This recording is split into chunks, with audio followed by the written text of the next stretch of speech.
Hello दोस्तों, आ गए हैं हम आज फिर से नए पैटर्न पर आधारित नए प्रश्न लेकर। आज के इस टॉपिक में हम पढ़ेंगे अपवाह तंत्र। इसमें हम हिमालय नदियों से संबंधित प्रश्नों का अध्ययन करेंगे और हिमालय नदियों से संबंधित कुछ बेहतरीन प्रश्नों का आज हम अध्ययन करने वाले हैं। तो आप अंत तक बने रहिए। के सर ज्योग्राफी 0 से रैंक तक। लीजिए शुरू करते हैं आज का पहला प्रश्न। हिमालयी नदियाँ सामान्यतः कैसी होती हैं? बहुत ही अच्छा क्वेश्चन है। हिमालय नदी सामान्यतः कैसी होती हैं? मौसमी होती हैं, अल्पकालिक होती हैं, बारहमासी होती हैं या सूखी होती हैं? फटाफट आप भी प्रयास करते रहिए और जवाब आप देते रहिए। हिमालय नदियाँ बारहमासी होती हैं। बारहमासी नदी उन्हें कहते हैं जो वर्ष भर प्रवाहित होती है, जो नदी साल भर प्रवाहित होती रहती है। हिमालयी नदियाँ जो हैं ये हिमनद हिमनद और और वर्षा दोनों से अपना जल प्राप्त करती हैं और पूरे 12 के 12 महीने ये प्रवाहित होती रहती हैं, इसीलिए इन्हें बारहमासी नदी भी कहते हैं। तो इसका सही आंसर हो जाएगा बारामासी रिवर। Question number 2। देखिए ये प्रश्न आरपीएससी, एमपीपीसीएस और 2 से अधिक कई एग्जामों में पूछा गया है। देखिए निम्न कथनों पर विचार कीजिए। चिनाब और झीलम सिंधु की सहायक नदियां हैं। सोन नदी गंगा की सहायक नदी है। तिस्ता नदी गंगा की सहायक नदी है। इनमें से कितने कथन सही हैं? देखिए 3 कथन हमें यहाँ पर पढ़ने हैं और 3 कथन को पढ़ने के बाद हमें इनमें से कितने कथन सही हैं, 1 कथन सही है, 2 कथन सही है या 3 सही है या कोई भी सही नहीं है। आजकल इसी प्रकार के प्रश्न आरपीएससी ने असिस्टेंट प्रोफेसर ज्योग्राफी में कई क्वेश्चन पूछे गए थे। तो आप लोगों को तीनों स्टेटमेंट देकर ये बताना है कि कितने कथन सही हैं। हो सकता है तीनों सही हो, दोनों सही हो या एक सही हो। तो चिनाब और झीलम सिंधु की सहायक नदी है, स्टेटमेंट सही हो जाता है। सोन नदी गंगा की सहायक नदी है, ये भी सही हो जाता है। सोन नदी गंगा की सहायक नदी है। तिस्ता नदी गंगा की सहायक नदी है, तो तिस्ता नदी जो है ये ब्रह्मपुत्र की है। किसकी है? ब्रह्मपुत्र की। तो यहाँ पर कितने स्टेटमेंट सही हो गए? 2। तो 2 स्टेटमेंट सही है। चिनाब और झीलम सिंधु की सहायक नदियां हैं, सोन नदी गंगा की सहायक नदी है। तो 2 कथन यहाँ सही हो गए, तो इसका ऑप्शन हो जाता है बी। Next question number 3। निम्न कथनों पर विचार कीजिए। यमुना गंगा की सबसे बड़ी सहायक नदी है। ब्रह्मपुत्र नदी भारत में अरुणाचल प्रदेश से प्रवेश करती है। 3 कोसी नदी ब्रह्मपुत्र की सहायक नदी है। कितने कथन सही हैं? इसमें भी यही कथन सही पूछ रहा है कि कितने कथन सही हैं। तो यमुना गंगा की सबसे बड़ी सहायक नदी है, बिल्कुल राइट हो जाता है। ब्रह्मपुत्र नदी भारत में अरुणाचल प्रदेश से प्रवेश करती है, ये भी सही हो जाता है। और कोसी नदी ब्रह्मपुत्र की सहायक नदी है, तो कोसी नदी गंगा की सहायक नदी है। कोसी नदी गंगा की सहायक नदी है। तो ये कुछ स्टेटमेंट 3 रॉन्ग हो जाता है। तो यहां पर कितने स्टेटमेंट सही है? 2। तो option A is the correct answer. Next question number 4। Brahmaputra को तिब्बत में सांगपो कहा जाता है। सोन नदी दाहिनी ओर से गंगा में मिलती है और गंडक नेपाल से निकलती है। निम्न में से कितने कथन सही हैं? देखिए ये कितने कथन सही हैं, ये क्वेश्चन आएंगे, ऐसे क्वेश्चन आजकल आने लगे हैं। ब्रह्मपुत्र को तिब्बत में सांगपो कहा जाता है, स्टेटमेंट सही है। सोन नदी दाहिनी ओर से गंगा में मिलती है, ये भी सही है। और गंडक नेपाल से निकलती है, ये भी सही है। तो option C is the correct answer. तीनों स्टेटमेंट यहां सही हो जाते हैं, इसलिए इसका आंसर हो जाता है सी। आगे रचना दोआब किन नदियों के बीच है? तो देखिए दोआब, सबसे पहले दोआब, यहां पर दोआब किसे कहते हैं? दो नदियों के द्वारा, दो नदियों के मध्य का जो मैदान है, दो नदियों के मध्य का मैदान, उसे कहते हैं दोआब। तो रचना दोआब किन दो नदियों के बीच बना है? तो रचना दोआब रावी और चिनाब, इन दोनों के उससे बना है, इन दोनों के मध्य बना हुआ है। अब एक होता है बिस्त, ये भी ध्यान रखना, बिस्त, बिस्त दोआब बना है ब्यास और सतलज नदी से। किससे? ब्यास और सतलज नदी से, ब्यास और सतलज नदी से। इसके अलावा एक और हो जाता है, ये हो जाता है चज, और ये बनता है झीलम और चिनाब से, झीलम और चिनाब से। ध्यान रखना, रचना रावी और चिनाब से, बिस्त में दोआब ब्यास और सतलज से, और चज झीलम और चिनाब से। रचना दोआब किन नदी? रावी और चिनाब, ये 3 मैदान है। रचना दोआब, बिस्त दोआब और चज दोआब। चज दोआब झीलम चिनाब, बिस्त दोआब ब्यास और सतलज, रचना रावी और चिनाब। नेक्स्ट, कितने कथन सही हैं? वापस से फिर से वही वाला क्वेश्चन है, और देखिए ये question UPSC, RPSC, NBS, DSSB यहाँ पूछा गया है। बिस्त दोआब सतलज और ब्यास के बीच है। अभी मैंने बताया था बिस्त दोआब सतलज और ब्यास के मध्य है, तो ये स्टेटमेंट सही है। रचना दोआब रावी और चिनाब के बीच है, ये स्टेटमेंट भी सही है। और चज दोआब झेलम और चिनाब के बीच है, ये भी सही है। तो ऑप्शन सी, तीनों के तीनों स्टेटमेंट सही हैं। क्वेश्चन नंबर 7, मिलान कीजिए। ये गंगा से संबंधित रिवर है। देवप्रयाग, रुद्रप्रयाग, कर्णप्रयाग, विष्णुप्रयाग, ये संगम स्थान है जहां पर नदी आकर मिलती है। अब हमें ये बताना है कि देवप्रयाग में इनमें से कौन सी नदी आकर मिलती है, रुद्रप्रयाग में कौन सी नदी आकर मिलती है, कर्णप्रयाग में कौन सी नदी आकर मिलती है और विष्णुप्रयाग में कौन कौन सी नदी आकर मिलती है। तो यहाँ ध्यान देने वाली बात है कि अब आपको सूची फर्स्ट और सूची सेकंड का मिलान करना है। तो देवप्रयाग में भागीरथी और अलकनंदा रिवर मिलती हैं। कौन कौन सी? भागीरथ और अलकनंदा। रुद्रप्रयाग में मिलती हैं अलकनंदा और मंदाकिनी। कर्णप्रयाग अलकनंदा और पिंडार, और विष्णुप्रयाग में अलकनंदा और धौलीगंगा। 1 2 3 4 ये हमारा सही हो जाएगा। तो option A is the correct answer. अभी यहाँ पर मैं आपको थोड़ा सा एक्सप्लेन कर दूं, अगर आपको याद करने में कठिनाई होती है तो ध्यान रखना, देवप्रयाग ऐसे लिख लेना अवध। अब यहाँ पर अवध लिखा है, लेकिन इसको आप द को द पढ़ना तो देवप्रयाग लगेगा। अलकनंदा और ये बी है ना, ऐसे लिखना A B D, A B D. Alaknanda Bhagirathi Devprayag, A B D.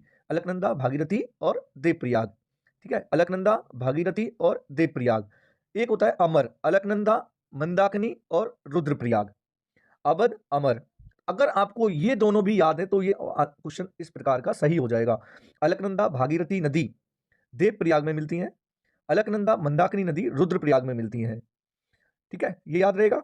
तो और कर्णप्रयाग, इसका आप कैसे याद कर लेना, कोई शॉर्ट ट्रिक हो तो आप बना लेना। मेरे पास तो ये 2 शॉर्ट ट्रिक्स थी, तो मैंने आपके साथ साझा कर दी। अवध और Amar, Alaknanda Bhagirathi Devprayag, Alaknanda Mandakini Rudraprayag. Option is the correct, इसका सही आंसर हो जाएगा। ब्रह्मपुत्र नदी का उद्गम कहां से होता है? तो देखो उद्गम वाला क्वेश्चन है, तो इसको तो मानसरोवर के निकट एक ग्लेशियर है, चीमा युंग और डुंग। चीमा युंग डुंग ग्लेशियर से होता है, मानसरोवर के निकट से, तिब्बत से होता है इसका उद्गम। तो मानसरोवर के निकट आंसर इसका करेक्ट हो जाएगा। हिमालयी नदियों में जल की निरंतरता का कारण है? तो मैंने अभी आपको पहले क्वेश्चन में बताया था कि हिमालय की नदियां हैं जो वर्ष भर प्रवाहित होती रहती हैं, वे वर्षा जल से और हिमनद दोनों से अपना जल प्राप्त करती हैं। तो निरंतरता का कारण हिमनद है, निरंतरता का कारण हिमनद है, क्योंकि ग्लेशियर जमा रहता है और ग्लेशियर जब पिघलता रहता है तो वर्षा नदी अपना जल प्राप्त करती रहती है और वे नदी वर्ष भर प्रवाहित होती रहती है। तो इसका आंसर हो जाएगा हिमनद। देखिए ये क्वेश्चन मैंने अभी आपको थोड़े समय पहले बताया था कि ये प्राचीन नदी है। सिंधु की सहायक नदियां झेलम, चिनाब, रावी, ब्यास, सतलज, इन नदियों के कुछ पुराने नाम हैं और हमसे पूछा गया है कि कितने जोड़े सही हैं।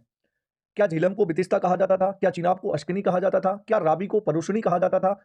क्या ब्यास नदी को बिपाशा कहा जाता था? क्या सतलुज नदी को सतुद्री कहा जाता था? अब क्वेश्चन पूछा कितने जोड़े सही हैं, तो मैं आपको यहां पर बताना चाहूंगा कि ये 5 के 5 जोड़े सही हैं। Option D is the correct. और यहां पर मैं आपको एक बात और बताना चाहूंगा कि रावी नदी को इरावती नदी भी कहते हैं। रावी नदी को इरावती नदी भी कहते हैं, परुषणी भी कहते हैं और इरावती भी कहते हैं।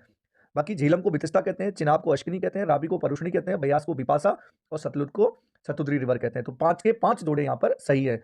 और ये सभी जो नदी हैं ये सिंधु की सहायक नदी है, झेलम, चिनाब, रावी, ब्यास, सतलज।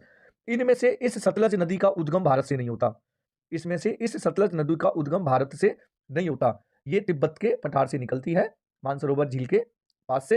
तो सिंधु नदी की एकमात्र सहायक नदी जो भारत में से उद्गम नहीं होती, तो उसका आंसर होता है सतलज। नेक्स्ट क्वेश्चन नंबर 11, यहां पर सूची फर्स्ट और सूची सेकंड दी गई है। सांगपो, ब्रह्मपुत्र, पद्मा, गंगा, जमुना, ब्रह्मपुत्र, मेघना, संयुक्त धारा। अब देखिए सांगपो, सांगपो को ब्रह्मपुत्र में, ब्रह्मपुत्र नदी को कहते हैं सांगपो, कहां कहते हैं? तिब्बत में। पद्मा गंगा नदी को कहते हैं बांग्लादेश में, और जमुना को कहते हैं, ब्रह्मपुत्र नदी को कहते हैं, और मेघना गंगा और ब्रह्मपुत्र, गंगा प्लस ब्रह्मपुत्र की जो संयुक्त धारा है उसको कहते हैं मेघना। तो इसका आंसर हो जाता है 1 2 3 4, 1 2 3 4। सांगपो ब्रह्मपुत्र, पद्मा गंगा बांग्लादेश में, जमुना बांग्लादेश में ब्रह्मपुत्र को, और मेघना ये गंगा और ब्रह्मपुत्र दोनों की जो संयुक्त धारा है, इन दोनों को मिला के कहा जाता है मेघना, संयुक्त धारा।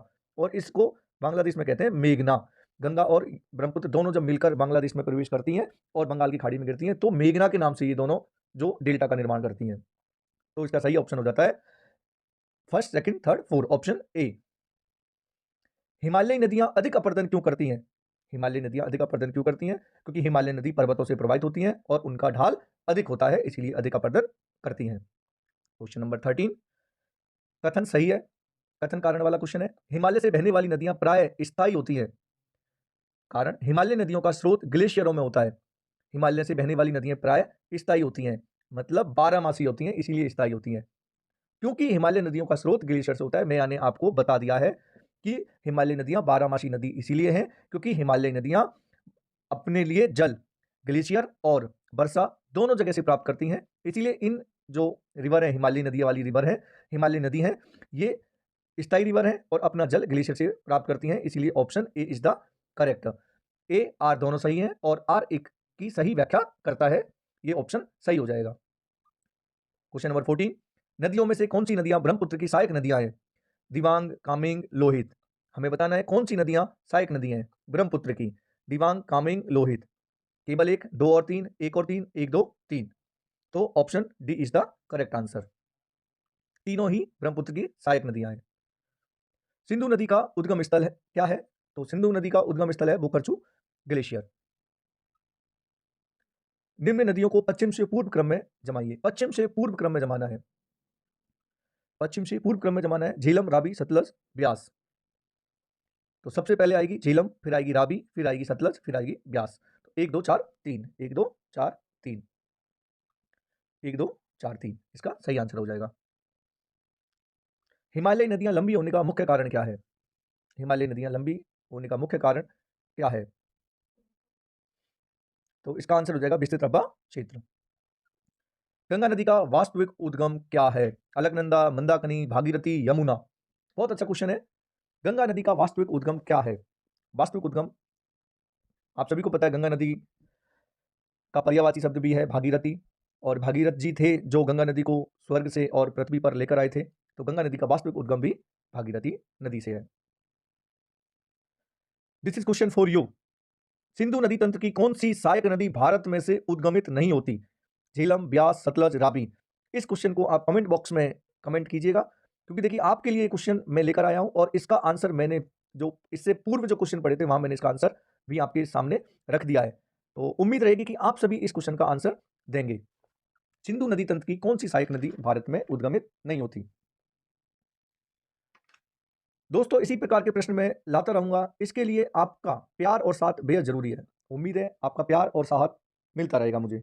तो इसी प्रकार के क्वेश्चन के लिए हम आगे बढ़ते हैं। क्वेश्चन नंबर 19, हिमालय नदियां प्रायद्वीपीय नदियों से भिन्न हैं क्योंकि ये छोटी हैं, ये मौसमी हैं, ये बारहमासी हैं, ये पठार से निकलती हैं। हिमालयी नदियां प्रायद्वीपीय नदियों से भिन्न है क्योंकि ये बारहमासी हैं। तो मैंने आपको बताया था हिमालय नदी बारहमासी नदी है, जबकि प्रायद्वीपीय नदी छोटी हैं, मौसमी हैं, पठार से निकलती हैं। ये प्रायद्वीपीय नदियों की विशेषताएं ए, बी और डी, ये तीनों जो विशेषताएं ये प्रायद्वीपीय नदियों की विशेषताएं हैं। ये छोटी होती हैं, ये मौसमी होती हैं, ये पठार से निकलती हैं। प्रायद्वीपीय नदियों से संबंधित जो प्रश्न है वो हम पार्ट सेकंड बहुत जल्द लेकर आएंगे, उसमें हम समस्त प्रायद्वीपीय नदियों से संबंधित प्रश्न उत्तर लेकर आएंगे। तो यहाँ पर हम केवल हिमालय नदियों का अध्ययन कर रहे हैं और हिमालय नदियाँ प्रायद्वीपीय नदियों से भिन्न है क्योंकि ये नदियाँ बारहमासी हैं, जबकि प्रायद्वीपीय नदियाँ मौसमी होती हैं। तो option C is the correct. Ganga नदी में सर्वाधिक जल किस सहायक नदी से आता है? गंगा नदी में सर्वाधिक जल किस सहायक नदी से आता है? देखिए गंगा नदी की बहुत सारी सहायक नदी हैं, जिसमें से गोमती, घाघरा, गंडक, कोसी, महानंदा, यमुना, सोन, चंबल, ये समस्त जो नदियों के नाम जो मैंने आपको बताए हैं, इनमें से किस नदी का जल सर्वाधिक गंगा नदी में आता है? तो इसका आंसर होगा घाघरा। ये घाघरा नेपाल से निकलती है और बहुत सारा जल लेकर यमुना में मिलती है। तो गंगा नदी में सर्वाधिक जल घाघरा नदी से आता है। कोसी नदी को बिहार का शोक क्यों कहा जाता है? कोसी नदी को बिहार का शोक कहा जाता है क्योंकि कोसी नदी यहाँ पर सूखा लाती है, अधिक अपर्दन करती है, बार बार बाढ़ लाती है या जल की कमी करती है। तो इसका आंसर हो जाएगा बिहार का शोक, क्योंकि बार बार बाढ़ के लिए ये उत्तरदायी होती है। बिहार में लगभग हर साल बाढ़ आती है और वह बाढ़ कोसी नदी में आती है, इसीलिए इस कोसी नदी को बिहार का शोक कहा जाता है। एक नदी और है महानदी। महानदी को हम उड़ीसा का शोक कहते हैं। कौन से राज्य का कहते हैं? उड़ीसा का शोक, क्योंकि जो स्थिति बिहार में कोसी नदी की है वही स्थिति उड़ीसा में महानदी की भी है, इसीलिए उड़ीसा के अंदर महानदी को उड़ीसा का शोक कहा जाता है। याद रहेगा, बिहार का शोक कोसी नदी को कहा जाता है जो कि बार बार बाढ़ लाती है, इसीलिए कहा जाता है। आपसे क्वेश्चन ये भी पूछा जा सकता है कि बिहार का शोक कौन सी नदी को कहा जाता है या कोसी नदी को कौन से राज्य का शोक कहा जाता है। देखिए क्वेश्चन किसी भी प्रकार से आ सकता है, तो याद रखिए बिहार का शोक कौन सी नदी को? कोसी नदी को। कोसी नदी को किस राज्य का शोक कहा जाता है? बिहार का। ठीक है, आंसर हो जाएगा बार बार बाढ़ लाती है इसका आंसर। नेक्स्ट, हिमालय नदियां डेल्टा का निर्माण क्यों करती हैं? तो हिमालय नदियां डेल्टा का निर्माण करती हैं क्योंकि ये अधिक मात्रा में गाद लेकर आती हैं और समतल मैदान में प्रवाहित होती हैं, इसीलिए ये निक्षेपण करती हैं और अपना जल कई शाखाओं के रूप में समुद्र के अंदर छोड़ती हैं और डेल्टा का निर्माण करती हैं। तो कि जो निक्षेपण, जो भी गाद मलबा लेकर ये नदियां प्रवाहित होती हैं और जब ये समुद्र में गिरने वाली होती हैं तो वो मलबे का जमाव करने लगती हैं। उससे क्या होता है कि जो नदी का जल है, नदी का जो जल है वो कई शाखाओं के रूप में ऐसे करके समुद्र में गिरता है। और इस कारण से जब नदी का जल समुद्र में कई शाखाओं के रूप में गिरता है तो उसे कहते हैं डेल्टा। और जब नदी का जल एक ही धारा के रूप में समुद्र में मिलता है उसे कहते हैं एस्चुरी या ज्वार नदमुख। ज्वार नदमुख, ज्वार नद और मुख, ज्वार नदमुख याद रहेगा। जब नदी एक धारा के रूप में अपना जल समुद्र में गिराती है, छोड़ती है या मिलती है तो ज्वार नदमुख, और जब नदी कई शाखाओं के रूप में समुद्र में मिलती है तो उसे डेल्टा कहते हैं। और हिमालयी नदियां डेल्टा का निर्माण क्यों करती हैं? क्योंकि अधिक गाद और समतल मैदान में प्रवाहित होती हैं, इसीलिए करती हैं। नेक्स्ट, सुंदरबन डेल्टा किन नदियों द्वारा बना है? तो सुंदरबन डेल्टा बना है गंगा और ब्रह्मपुत्र नदियों के द्वारा। सुंदरबन को सुंदरबन क्यों कहा जाता है? क्योंकि यहाँ पर सुंदरी वृक्ष की अधिकता है। कौन सा वृक्ष? सुंदरी वृक्ष की अधिकता है, इसीलिए इसे सुंदरबन का डेल्टा भी कहा जाता है। तो सुंदरबन डेल्टा गंगा और ब्रह्मपुत्र की नदियों के द्वारा बना है। क्वेश्चन नंबर 24, हिमालयी नदियां हिमनद और वर्षा दोनों से जल प्राप्त करती हैं। ये नदियां प्राय 12 मासी होती हैं। सही विकल्प चुनिए। केवल एक सही है, केवल दो सही है, दोनों सही है या दोनों गलत है? तो देखिए, मैंने आपको बताया था हिमालयी नदियां 12 मासी नदी होती हैं क्योंकि हिमालयी नदियां हिमनद और वर्षा दोनों से जल प्राप्त करती हैं। इस प्रकार option C is the correct. निम्न कथनों में से कौन सा गलत है? हिमालयी नदियां लंबी होती हैं, हिमालयी नदियां अधिक अपरदन करती हैं, हिमालयी नदियां मौसमी होती हैं, हिमालयी नदियां डेल्टा का निर्माण करती हैं। तो यहां पर बताना होगा हिमालयी नदियां लंबी होती हैं, सही है। हिमालयी नदियां अधिक अपरदन करती हैं, सही है। हिमालयी नदियां मौसमी होती हैं, नहीं, 12 मासी होती हैं। कौन सी होती हैं? 12 मासी। मौसमी नदी उन्हें कहा जाता है जो केवल विशेष मौसम में वर्षा जल प्राप्त करती हैं, विशेष मौसम में ही प्रवाहित होती हैं। जैसे कि ज्यादा अधिक भारत की अधिकांश नदियां वर्षा ऋतु में ही प्रवाहित होती हैं और वे सभी नदियां मौसमी नदियां हैं जो केवल वर्षा ऋतु में प्रवाहित होती हैं। लेकिन हिमालयी नदियां 12 मासी नदी कहलाती हैं क्योंकि ये हिमनद प्लस वर्षा दोनों के माध्यम से जल प्राप्त करती हैं। इसीलिए option C is the wrong.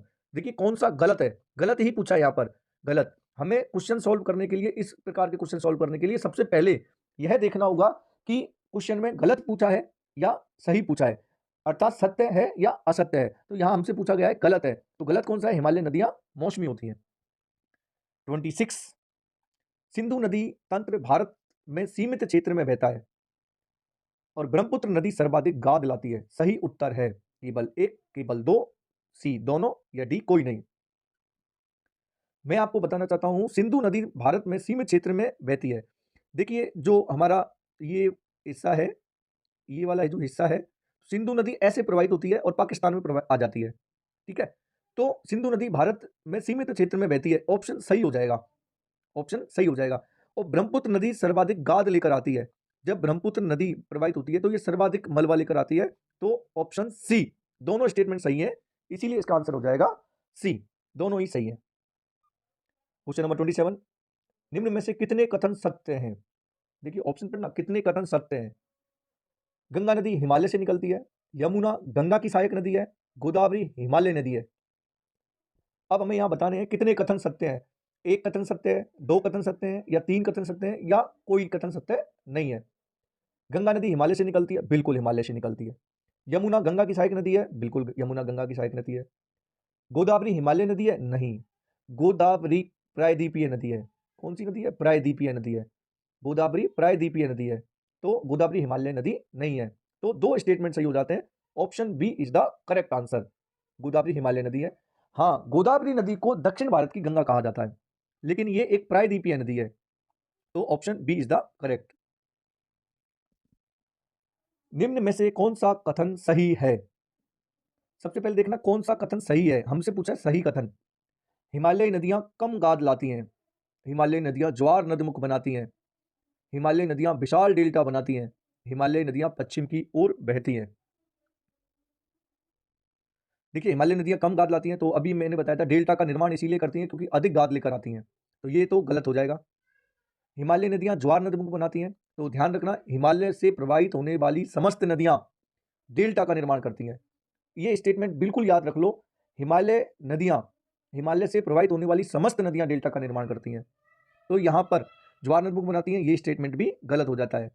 हिमालयी नदियां विशाल डेल्टा बनाती हैं, ऑप्शन सही हो जाएगा। और हमसे क्या पूछा है? सही, तो option C is the correct. Himalaya नदियां पश्चिम की ओर बहती हैं, तो एक नदी है जो पश्चिम की ओर बहती है और वह है सिंधु नदी, वह है सिंधु नदी, क्योंकि मैंने अभी आपको बताया कि सिंधु नदी, क्योंकि सिंधु नदी जो है वो ऐसे प्रवाहित होती है, तो ये पश्चिम दिशा की ओर आ रही है, बाकी समस्त नदी ऐसे प्रवाहित होती है, पूरब की ओर प्रवाहित होती है। तो हिमालय नदियां पश्चिम की ओर प्रवाहित होती हैं, ये स्टेटमेंट भी गलत हो जाता है, तो option C is the correct. 29 Brahmaputra नदी युवावस्था में है और गंगा नदी ब्रह्मपुत्र अवस्था में, वृद्ध अवस्था में, सॉरी, ब्रह्मपुत्र नदी युवावस्था में है और गंगा नदी वृद्ध अवस्था में है। तो ब्रह्मपुत्र नदी युवावस्था में है, सही है, और गंगा नदी वृद्ध अवस्था में, ये भी सही है, तो दोनों कथन यहां पर सही है। नेक्स्ट, निम्न में से कौन सा कारण हिमालय नदियों में बाढ़ का है? कम वर्षा, कम ढाल, अधिक गाद, चट्टानी मार्ग। हिमालय नदियों में बाढ़ का है कम वर्षा, कम ढाल, अधिक गाद, चट्टानी मार्ग।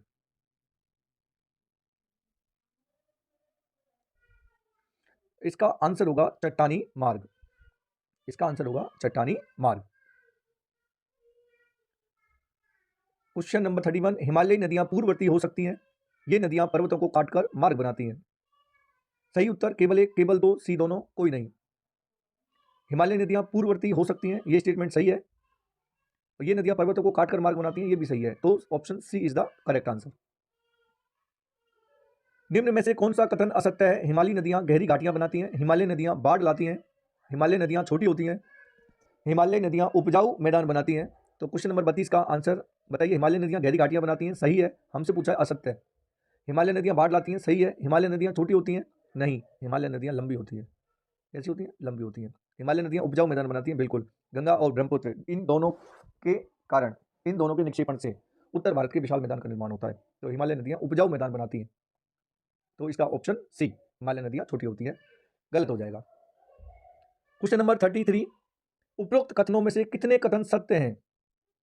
टाइपिंग एरर है, उपरोक्त नहीं है, निम्न कथनों में से कितने कथन सत्य हैं? कथन फर्स्ट, हिमालय नदियां बारहमासी हैं, ये नदियां विस्तृत मैदानों का निर्माण करती हैं, ये नदियां अधिक अपर्दन करती हैं। तो हिमालय नदियां बारहमासी हैं, ये तो आपको पता ही है, मैंने बता दिया है कि हिमालय नदी हिमनद और वर्षा दोनों से जल प्राप्त करती हैं और वर्ष भर प्रवाहित होती हैं, इसीलिए इन्हें बारहमासी रिवर भी कहते हैं। ये नदियां विस्तृत मैदानों का निर्माण करती हैं, बिल्कुल सही है। उत्तर भारत का मैदान, गंगा ब्रह्मपुत्र का मैदान भी कहते हैं इसको, तो निर्माण करती हैं, ये स्टेटमेंट भी सही है। ये नदियां अधिक अपर्दन भी करती हैं, ये स्टेटमेंट भी सही है, तो option C is the correct answer. 33 सी।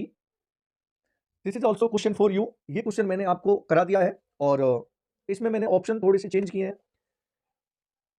कौन सा युग्म सही नहीं है? कौन सा युग्म सही नहीं है? झेलम का नाम क्या इरावती है? चिनाब क्या अश्किनी है? राबी को क्या बिथिस्ता कहते हैं? पियास को क्या बिपाशा कहते हैं? सतलज को सतुद्री कहते हैं? आपको इनमें से बताना है कौन से जोड़े सही नहीं है, कौन से जोड़े सही नहीं है, आपको कमेंट बॉक्स में कमेंट करना है। और ये थी अपनी आज की क्लास। दोस्तों, इसी प्रकार के प्रश्न मैं आपके सामने लाता रहूँगा। आपका प्यार और साथ बनाए रखना और अपने दोस्तों के साथ ज़्यादा से ज़्यादा इसे शेयर करना, क्योंकि हम आपके चेहरे पर प्रश्नों को सॉल्व करते समय एक मुस्कान देखना चाहते हैं, क्योंकि जो ये मैं सॉल्व करा रहा हूँ महज ये एमसीक्यू नहीं है, परीक्षा के डायरेक्ट सवाल हैं जो आपके एग्जाम्स में पूछे जाएंगे और वर्तमान ट्रेंड को देखते हुए ये क्वेश्चन आपके समक्ष लाए जा रहे हैं। इसलिए आपसे यही रिक्वेस्ट है कि आप भी पढ़ें और ज़्यादा से ज़्यादा इसे शेयर करें, ताकि और भी विद्यार्थी जो कंपटीशन के दौर से गुजर रहे हैं उन्हें भी ये पता चल सके कि वास्तव में ऐसे क्वेश्चन आ सकते हैं। इसीलिए आपसे ये निवेदन रहेगा कि इस चैनल को के सर ज्योग्राफी 0 से रैंक तक, ये चैनल आपका है और इसे ज़्यादा से ज़्यादा लोगों तक पहुंचाने की जिम्मेदारी भी आपकी है। धन्यवाद। बहुत जल्दी मिलेंगे ड्रेनेज सिस्टम अपवाह तंत्र के पार्ट सेकंड, जिसमें हम पढ़ेंगे अपवाह तंत्र के की प्रायद्वीपीय नदियों से संबंधित प्रश्न। तब तक के लिए स्वस्थ रहिए, मस्त रहिए और पढ़ते रहिए के सर ज्योग्राफी 0 से रैंक तक।